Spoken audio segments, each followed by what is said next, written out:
உலகமே சாப்பிட்ற அரிசியை கண்டுபிடிச்சது திருநெல்வேலி விவசாயி தான். அது எத்தனை பேருக்கு தெரியும்னு தெரில. இங்கே திருநெல்வேலியில் காக்கநல்லூர் கிராமத்தில் இப்படி ஒரு பிரச்சனை. தினம் பார்த்தீங்கன்னா வாழைகளை சாய்ச்சிக்கிட்டு இருக்கு பன்றிகள்.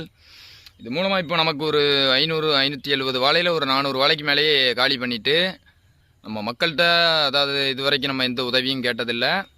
இதை நம்ம யாருக்கு அனுப்ப என்னங்க விஷயமும் தெரியல. இங்கே எனக்கு இன்னைக்கு நீங்கள் இந்த பிரச்சனை அப்படின்னு நீங்கள் நினைக்கிங்க, கண்டிப்பாக இது என்ன மாதிரி இன்னைக்கு எனக்கு நாளைக்கு இன்னொரு விவசாயிக்கு நடக்க தான் போகுது.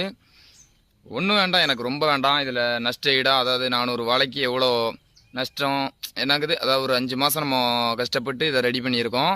இதுக்கு எவ்வளோ செலவாகும் எல்லா விஷயமே தெரியும் விவசாயிகளுக்கு. கண்டிப்பாக நீங்கள் முடிஞ்சால், உங்களால் முடிஞ்சால் ஒரு உதவியாக இதை செய்யுங்க. கிட்டத்தட்ட நம்ம தோட்டத்தில் ஒரு 400 வாழைக்கு மேலேயே சாய்ச்சிட்டு, இதை யாருக்கு அனுப்புனா எங்களுக்கு உதவி கிடைக்குமோ கொஞ்சம் அனுப்பி விட்டிங்கன்னா ரொம்ப சந்தோஷப்படுவோம்.